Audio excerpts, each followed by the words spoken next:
ती भयान वाट, ती एकटीच आणि तिच्यासोबत घडले असे भयानक। 2 दिवसांनी सईच्या मामाच्या मुलाचा साखरपुडा होता। सईचे आईवडील आज तिच्या मामाच्या गावी जाण्यासाठी निघणार होते। सईच्या मामाचे गाव पुण्यापासून 50 किलोमीटर अंतरावर होते। पुण्यातून गावाला जायला साधारण 1 तास तरी लागायचा। सईच्या आईने सईला आवरायला सांगितले, पण उद्या सईचा पेपर असल्यामुळे सई जाऊ शकणार नव्हती। सई खूप नाराज झाली। तिला मामाच्या गावी जायचं होतं, पण महत्वाचा पेपर असल्यामुळे तिने कॅन्सल केलं। सई तिच्या आजी आजोबा सोबत घरीच थांबणार होती। तिचे आई बाबा दुपारी गावाला निघून गेले। तिचे आई बाबा गेल्यावर तिला घरी अजिबात करमत नव्हते। तो दिवस आणि ती रात्र सईसाठी खूप कंटाळवाणी होती। दुसऱ्या दिवशी सकाळी सई पेपर देऊन घरी आली। आजी आजोबा सोबत गप्पा मारल्या, जेवण झालं आणि आजी साखरपुडा उद्या आहे ना? सई आजीला म्हणाली। हो, उद्या दुपारी आहे। का ग बाळा? आजी उत्तरली। आजी, माझ्या डोक्यात एक कल्पना आलीये। काय आलीये कल्पना सईच्या डोक्यात? अगं आजी, माझा पेपर झालाय। मला अजिबात इथे करमत नाहीये। तिथे सगळे ते मज्जा मस्ती करत असतील आणि मी इथे एकटीच। मी जाऊ का गावाला आता? काय? अगं 3:30 वाजलेत। आता तू कधी जाणार एकटी? आजी सईला म्हणली। अगं आजी, गावाला जायला फक्त 1 ते 1.5 तास लागतो। मी पोहोचेल अंधार पडायच्या अगोदर, न लगेच तुला फोन करेल।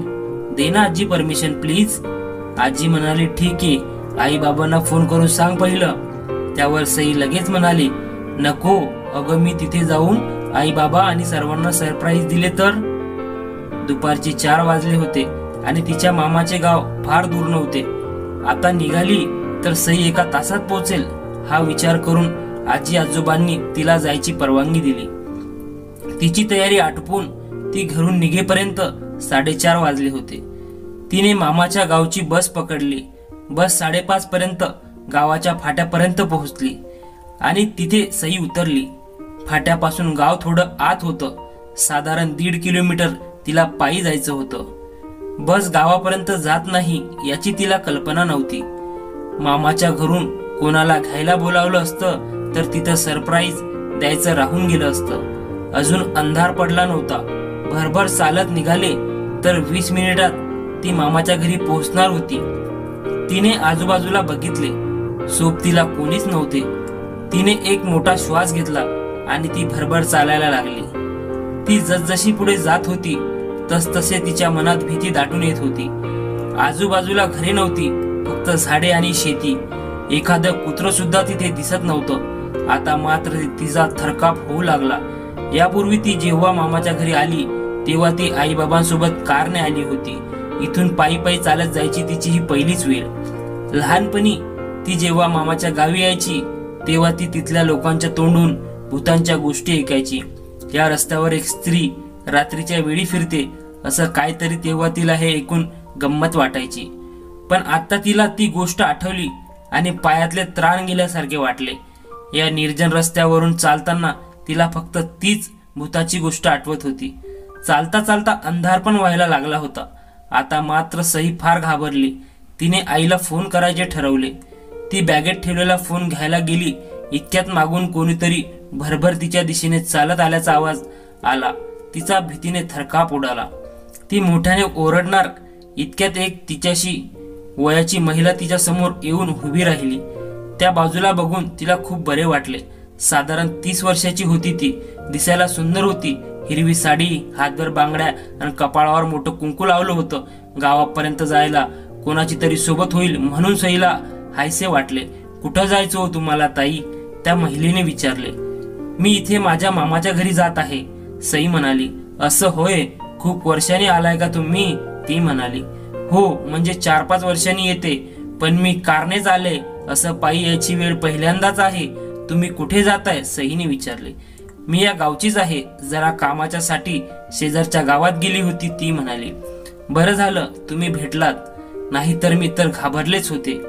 आई बाबांना फोनच करणार होते, तेवढ्यात तुम्ही आलात, सई म्हणाली। तुम्हाला कशाची भीती वाटली ताई? गाव तर इथून जवळच आहे बघा, आणि अजून अंधार बी झाला नाही, ती म्हणाली। तसं नाही, मी लहानपणी भूतांच्या गोष्टी ऐकायचे ना, म्हणून तेव्हा मला गंमत वाटायची, पण या वेळेला ते आठवल्यावर माझा थरकापच झाला बघा। लहानपणी ऐकलं होतं या रस्त्यावर एक बाई रात्रीची फिरत असते, पण खोटे असेल ना, सई म्हणाली. तुम्ही भी ऐकली आहे ती गोष्ट? अहो, खरी आहे ती गोष्ट, ती म्हणाली. हो, लहानपणी ऐकली होती. खरी आहे म्हणजे तुम्हाला माहिती आहे का ती पूर्ण गोष्ट? सईने सहज विचारले. हो, मला बी ठाऊक आहे ती गोष्ट, ती म्हणाली. मग मला सांगा ना, सईने विनंती केली. मग ऐका. सुनंदा नावाची एक बाई या गावात राहत होती. एके दिवशी ती तिच्या कामासाठी जवळच्या गावात गेली होती. तिथून निघताना तिला उशीर झाला. ती गावाकडे परतत असताना 2 दारुडी माणसे तिचा पाठलाग करायला लागली. त्यांना पाहून ती भीतीने पळत सुटली, पण त्या 2 नराधमांनी तिला गाठलेच. ती त्यांना हात जोडून तिला घरी जाऊ देण्याची विनंती करत होती, पण ती 2 माणसे म्हणजे माणसांच्या रूपात हैवान होती. त्यांनी तिच्यावर अतिप्रसंग केला आणि तिचा खून केला, ती बाई सांगत होती. मग काय झाले, सईने विचारले. तेव्हापासून ती इथे रस्त्यावर लोकांना दिसते. कुणी एकटी बाई असेल तर तिला घरी जाईपर्यंत सोबत करते, आणि कुणी रस्त्यावर एकट्या बाईला पाहून तिच्यासोबत काही वाईट करण्याचा प्रयत्न केला तर त्यांना शिक्षा करते, ती बाई सांगत होती. त्यांच्या गोष्टी सुरूच होत्या. आता गाव जवळ आलं होतं. सईच्या मामाचं घर दूरवरून दिसू लागलं होतं. ते माझ्या मामाचं घर दिसत आहे, तिच्या मामाच्या घराकडे बोट दाखवत सई म्हणाली. सॉरी गडबडीत मी तुम्हाला तुमचं नाव तर विचारलेच नाही. तुमचं नाव काय? सुनंदा, ती उतरली. सईने चमकून तिच्याकडे बघितले तर समोर कुणीच नव्हतं. ती बाई गायब झाली होती. आता मात्र सईला झालेला प्रकार लक्षात आला. तिला दरदरून घाम फुटला. आतापर्यंत आपल्याला सोबत असलेली बाई ही एक भूत होती या कल्पनेनं ती थरारली. तिच्या मामाचं घर समोरच होतं. तिने मागे वळून न बघता तिच्या मामाच्या घराच्या दिशेने धूम ठोकली. फ्रेंड्स, तुम्हाला ही स्टोरी आवडली असेल तर व्हिडिओला लाईक करा आणि चॅनलला सबस्क्राईब करा आणि बेल आयकॉनवर क्लिक करून ऑलवर सेट करा, म्हणजे पुढची व्हिडिओ तुम्हाला लगेच भेटेल. धन्यवाद.